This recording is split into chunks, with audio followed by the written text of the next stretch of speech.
నమస్కారం, నేను మీ షణ్ముఖ్. ఈరోజు మన ముందర పొలిటికల్ అనలిస్ట్ మధుసూదన్ రెడ్డి గారు ఉన్నారు. నమస్కారం మధుసూదన్ రెడ్డి గారు. షణ్ముఖ్. సర్వసాధారణంగా ప్రభుత్వం ఏర్పడింది అంటే ప్రజల కొరకు, ప్రజల కోసం, ప్రజల చేత అన్నట్టుగా మనం వింటూ ఉంటాం. జరిగేది అదే. అయితే ఓబులాపురం ఇనుప ఖనిజం గనుల లీజుల వ్యవహారంలో మటుకు జిందాల్ కొరకు, జిందాల్ కోసం, జిందాల్ చేత అన్నట్టుగా ఉందని జిందాల్ కంపెనీ ఓబులాపురం ఇనుప ఖనిజం గనులో లీజు తీసుకొని ఉందని చెప్పేసి సమాచారం వస్తూ ఉంది. ఇక్కడ విషయం ఏంటంటే, గతంలో ఏపీ ప్రభుత్వం ఏపీ ఎన్ఎండిసికి రిజర్వ్ చేసింది, గనులు చేతులు ఎత్తేసింది. ఇప్పుడు మరి దీనిపై మీరు ఏ విధంగా స్పందిస్తారు? ఇప్పుడు ఆంధ్రప్రదేశ్ గనులన్నీ కూడా జగన్మోహన్ రెడ్డి యొక్క మనుషుల చేతుల్లో ఉన్నాయి. గతంలో వాళ్ళ తండ్రి అధికారంలో ఉన్నప్పుడు ఓబులాపురం మైన్స్ జిందాల్ కాదు, గాలి జనార్దన్ రెడ్డికి ఇచ్చారు. ఆయన ఓబులాపురం నుంచి ఇప్పుడు బళ్ళారి మైనింగ్ డాన్ ఎవరని అంటే గాలి జనార్దన్ రెడ్డి. ఆ ఓబులాపురం మైనింగ్సే అడ్డం పెట్టుకొని అసలు నీకు బళ్ళారి నుంచి కృష్ణపట్నం పోర్టు దాకా ఎర్రంగా రోడ్లు పోయి ఆ లారీల చక్రాల కింద నలిగిపోయినటువంటి జీవితాలు చాలా ఉన్నాయి. ఆ గాలి జనార్దన్ రెడ్డి లారీల కింద రోడ్లు నలిగిపోయినాయి, బ్రిడ్జీలు నలిగిపోయినాయి. అనంతపురంలో ఉండబడినటువంటి గనులు మొత్తం అప్పుడు ఒలింపిక్స్కి సంబంధించి వాళ్ళకి ఐరన్ ఓర్ ఎక్కువ అవసరమైంది. ఒలింపిక్స్ నడుస్తున్నాయి చైనాలో. ఆ టైంలో మొత్తం టన్నులు మొత్తం చైనాకి తోలేశారు. ఇది రాజశేఖర్ రెడ్డి చేసినటువంటి మహాపాప కర్మ. ఎందుకంటే ఆ రోజుల్లో ఆయన ఒక 3 పథకాలు హైలైట్ అయినాయి. ఒకటి ఏంటంటే ఫీజు రియంబర్స్మెంటు, 2 ఆరోగ్యశ్రీ, అంటే 3 జలవిఘ్నం, 4 వచ్చి రైతు రుణమాఫీ, 5 కరెంట్ ఫ్రీ. ఈ 5 వల్ల ఈ వల్ల దోపిడీ అవుపాడకుండా చూపించాడు. అంటే అధికంగా ఆదాయం వచ్చేటటువంటి భూములు కానీ, ప్రజల భూములు, తర్వాత గనులు ఈ జలయజ్ఞం టెండర్లో ప్రధానంగా దోపిడీకి దారులు, లక్షల కోట్లకు సంబంధించినటువంటి దారులు, సామ్రాజ్యాలు ఏర్పరచుకోవడానికి ప్రజలకి ఏమిచ్చాడు? 5. 1 రైతులకి రుణమాఫీ, 2 నేనేం చెప్పాను ఆరోగ్యశ్రీ, 3 ఫీజు రింబర్స్మెంటు, 4 ఏం చెప్పాను. అట్లా మీకు ఈ మార్గాన్వేషంలో చాలామందికి తెలియలే ప్రజలకి. ఓహో, మన పిల్లల్ని ఫ్రీగా చదివిస్తున్నారు కదా ఇంజనీరింగు. అట్లా ఈ దీంట్లో ఈ గనులన్నీ ఆనాడే వేశారు దెబ్బ. రాయలసీమ నిలువెల్లా గనులు, తనువెల్లా సిరులు, బంగారం లాంటి గనులు, సహజ సంపదలు ఉన్నటువంటి రాయలసీమ ప్రాంతంలో కొంతమంది చీడపురుగులు చేరి సమాజానికి పేడపురుగుల్లాగా తయారయ్యి ప్రజలందరి సంపదని కొంతమంది వ్యక్తులు స్వార్థపరులు దోచుకుంటున్నారు. ఇవన్నీ పక్కన పెడదాం షణ్ముఖ్. నేను ఒక మంచి మాట చెప్తా. ఈరోజు విశాఖ ఉక్కు ఆంధ్రుల హక్కు కదా, కేంద్ర ప్రభుత్వం గనులు కేటాయించలేదు కదా, ఇది రాష్ట్ర ప్రభుత్వం చేతిలో ఉంది కదా ఓబులాపురం మైనింగు. ఆ మైన్ని విశాఖ ఉక్కు కేటాయిస్తే ఎంత బాగుంటుంది. ఆ పరిశ్రమను మనం నిలబెట్టుకోవచ్చు కదా. విశాఖ ఉక్కు ఆంధ్రుల హక్కులాగా రాయలసీమలో ఉన్నటువంటి ఈ ఐరన్ ఓర్ని విశాఖ దానికి ఎందుకు కేటాయించకూడదు ప్రభుత్వం? అంటే అది ప్రభుత్వ రంగంలో నడిచేటటువంటి స్టీల్ ప్లాంట్ కాబట్టి దానికి నడిపిస్తే మనకు మెక్కటానికి ఏముంటుందా? ఉండదు. కాబట్టి రెండోది, విభజన చట్టం ప్రకారం మనకు చట్టంలో స్పష్టంగా ఉంది, steel authority of India limited ద్వారా కడపలో ఉక్కు ఫ్యాక్టరీ నిర్మాణం చేయాలని విభజన హక్కుల చట్టంలోనే ఉంది. స్టీల్ అథారిటీ ఇండియా లిమిటెడ్తోనే సెంట్రల్ గవర్నమెంటే స్టీల్ కంపెనీ నిర్మాణం చేయాలి. ఈ కడపలో గతంలో బ్రహ్మణి స్టీల్కి కేటాయించినటువంటి భూములు ఆ రోజు దాదాపుగా ఎయిర్పోర్ట్కి అయితేనేమి, గాలి జనార్దన్ రెడ్డి ఎయిర్పోర్ట్కి అయితేనేమి, స్టీల్ ప్లాంట్కి అయితేనేమి దాదాపు 10,000 ఎకరాల పైగా కేటాయించారు. రాజశేఖర్ రెడ్డి చనిపోబట్టి ఆ భూములు కాపాడుకోగల అప్పుడు కిరణ్ కుమార్ రెడ్డి ఆ ఒప్పందాన్ని రద్దు చేసింది, బ్రహ్మణి స్టీల్ ఒప్పందాన్ని. మనకు 14-19 మధ్యకాలంలో చంద్రబాబు నాయుడు గారు ప్రభుత్వ రంగంలో స్టీల్ ప్లాంట్ పెట్టాలని శంకుస్థాపన చేస్తే దాన్ని ఏం చేశాడంటే జగన్మోహన్ రెడ్డి జిందాల్ ప్లాంట్కి కట్టబెట్టాడు. అర్థమవుతుందా? ఈ జిందాల్ ప్లాంట్ అనేది ప్రైవేట్ సంస్థ. కర్ణాటకలో జేఎస్డబ్ల్యూ స్టీల్ అని ఉంటుంది కదా, అది కర్ణాటకలో ఉండబడినటువంటి ప్రైవేటు యాజమాన్య సంస్థ. ప్రభుత్వ రంగంలో స్టీల్ ప్లాంట్ నిర్మాణం చేస్తుంటే ప్రజలకు ఆస్తిగా ఉండబడేది. దానికన్నా కేటాయించవచ్చు అంటే ఇప్పుడు ఎన్ఎండిసి ఏం చేసిందంటే ఆంధ్రప్రదేశ్ మినరల్ డెవలప్మెంట్ కార్పొరేషన్ వాళ్ళు 1300 హెక్టార్లు 1300 హెక్టార్లు అంటే 3250 ఎకరాలు పైబడి ఉంటుంది. 3250 ఎకరాల్లో అసలు ఏ క్వాలిటీ మైన్ ఉంది, దీంట్లో ఎంత ఉంది, దాన్ని అంతర్జాతీయ బిడ్లకి పిలవకుండా ఒక 3 కంపెనీలు పిలిపించి బోరింగ్లు వేసి అసలు ఎంత ఉంది ఆ విస్తీర్ణంలో ఐరన్ ఓర్ అనేది ఒక రీసెర్చ్ రిపోర్ట్ని ఎవరికి సబ్మిట్ చేయాలా? Andhra Pradesh mineral development corporation geology సంస్థకి ఇవ్వాలా. ఆ రిపోర్ట్ కాల వ్యవధి 3 సంవత్సరాలు అనేది ఏదో ఉంటుంది. దాన్ని మళ్ళీ ఇంకో 2 సంవత్సరాలు కూడా పొడిగించుకోవచ్చు అన్న ప్రతిపాదనలు పెట్టి అన్ని జిందాలు దాని అనుబంధ సంస్థలు ఆ 3 కంపెనీలకి, అంటే కుట్రేముంది, ఈ మైన్ అంతా కూడా జిందాలకు దోచిపెట్టాలా అన్న ఒక కుట్రలో భాగంగా చేశారు. అంతర్జాతీయ బిడ్లు పిలుచుంటే చాలామంది టెండర్లు వేసుకుంటారు కదా, వేసుకొని అసలు వాస్తవిక రిపోర్ట్ వస్తుంది. అంటే ఈ ప్రమాదాన్ని పసిగట్టి ఇప్పటికైనా తక్షణం ప్రభుత్వం మేల్కొని Andhra Pradesh mineral development corporation geology department head ఎవరు? వెంకటరెడ్డి. ఈ వెంకటరెడ్డి ఈరోజు ఆల్రెడీ వాళ్ళకి పెట్టారుగా, ఎవరికా? సున్నం జేపీ ఎంచర్స్ వాళ్ళకి 1908 కోట్లు పెనాల్టీ వేసింది ఎన్జీటీ, నేషనల్ గ్రీన్ ట్రిబ్యునల్. అది కూడా దేనికి వస్తుంది?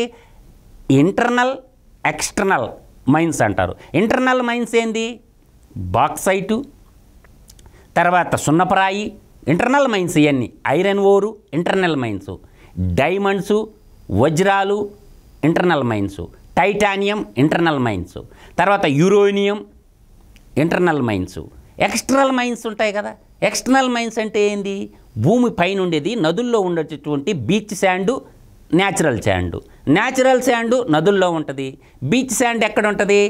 సముద్రం ఒడ్డున బీచ్ శాండ్ ఉంటుంది. ఈ బీచ్ శాండ్లో ఏముంటుంది ఎక్కువగా?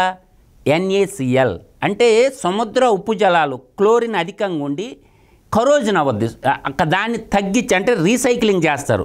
ఆ తర్వాత ఇసుకని మారుస్తారన్నమాట.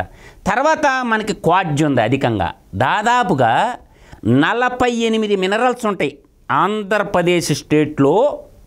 సీమాంధ్రలో 48 రకాల మినరల్స్ ఉంటాయి. ఈ 48 రకాల మినరల్స్లో బాగా కాస్ట్లీ అయినటువంటి మినరల్, ఫస్ట్ మినరల్ ఏంటంటే టైటానియం. తర్వాత ఇంకేంది? యురేనియం, గోల్డు, వజ్రాలు. ఇప్పుడు కర్నూలు జిల్లాలో ఉన్నాయి కదా, దానికి కూడా ఇచ్చారు కదా ఒక సంస్థకి. తర్వాత మనకి బాక్సైటు. బాక్సైట్ దేని ధాతువు? అల్యూమినియం. అల్యూమినియం ఎంత కాస్ట్లీ? ఈరోజు మన్యం ప్రాంతంలో గిరిజన ప్రాంత ప్రజలకి తూర్పుగోదావరి, విశాఖ ఆ జిల్లాల్లో బాక్సైట్ నిక్షేపాలన్నీ ఎవరు లోడుకుంటున్నారు? మన వైవి సుబ్బారెడ్డి ఉన్నారు కదా, మొన్నటిదాకా విజయసాయి రెడ్డి ఇన్ఛార్జిగా ఉన్నాడు ఉత్తరాంధ్రకి. ఇప్పుడు మళ్ళీ వైవి సుబ్బారెడ్డి ఎందుకు పోయినరు? మన్యం ప్రాంతంలో గంజాయి, మన్యం ప్రాంతంలో ఉన్నటువంటి బాక్సైట్ నిక్షేపాలు అధికంగా ఉన్నాయి కాబట్టి ఈ గనులు, ఈ రాజకీయ గనులు, ఆ గనులు కొట్టేయటానికి అక్కడ పెత్తనం కావాలా ప్రజలకు, ఉత్తరాంధ్ర ప్రజలకు సేవ చేయటానికి కాదు. నేను అంటుండేది ఏంటంటే మైనింగ్ మాఫియా అంతా ఆంధ్రప్రదేశ్ ప్రభుత్వంలో జొరబడి ఉంది. వివిధ కాంట్రాక్టర్ల ముసుగులో రాజకీయ అవతారం ఎత్తి కొత్తగా దోపిడీకి తెరలేపినారు. కాబట్టి ప్రజలతో విజ్ఞప్తి ఆలోచించుకోండి. ప్రజలందరి సంపద ఒక్కడ సొత్తు అవటం దేశద్రోహం కింద వస్తుంది నా దృష్టిలో. మరైతే జిందాల్ కంపెనీకి అనుబంధంగా వేసిన బిడ్లు కూడా, అంటే అవి కూడా జిందాల్ కంపెనీకి ఉపసంస్థలు అని చెప్పేసి సమాచారం. మరి ఈ 3 కంపెనీలు కూడా జిందాల్వే అని చెప్పేసి అంటున్నారు. అది వాస్తవం. ఇప్పుడు ఏంటంటే వాళ్ళ చేతిలో ఉంది కదా, ఇది రాజరిక వ్యవస్థ అనుకుంటున్నాడు జగన్మోహన్ రెడ్డి. ఇది ప్రజాస్వామ్యం, చట్టాలు, సమన్యాయాలు, రాజ్యాంగం ఉందని మర్చిపోతున్నాడు జగన్మోహన్ రెడ్డి. ఒక కింగ్ లాగా అనుకుంటున్నాడు. నేనే నియంతృత్వంలోకి వెళ్ళిపోయాడు, ఫ్యూడల్ వ్యవస్థలోకి వెళ్ళిపోయాడు. ఫ్యూడల్ వ్యవస్థ అంటే ఏంది? ఫ్యూడల్ వ్యవస్థలో ఫ్రెంచి విప్లవం చూసి మనం ఏమి నేర్చుకున్నాం? రష్యన్ విప్లవం ఏం చెప్పింది? రష్యా విప్లవం ఏం చేసిందా? దుమ్ము దులిపింది రాజుని. అంతకాడి గొప్పోడా? అంతకాడి గొప్పోడు కాదు కదా. ప్రజాస్వామ్యం దేశంలో ఇవన్నీ కొంతకాలం నిలుస్తాయి. ప్రభుత్వాలు మారితే మునిగేది ఐఏఎస్ ఆఫీసర్లు. ఈసారి నేను చెప్తుండా సినిమాకు, ఆంధ్రప్రదేశ్లో ఉన్నటువంటి కేంద్ర సర్వీసులో ఉద్యోగస్తులైనటువంటి IAS, IPS, IRS, ISS, mining డిపార్ట్మెంట్లో పనిచేసిన అధికారులందరూ రాజమండ్రి సెంట్రల్ జైలుకి పోవటం ఖాయం. దాంట్లో ఎటువంటి సందేహం పడలే.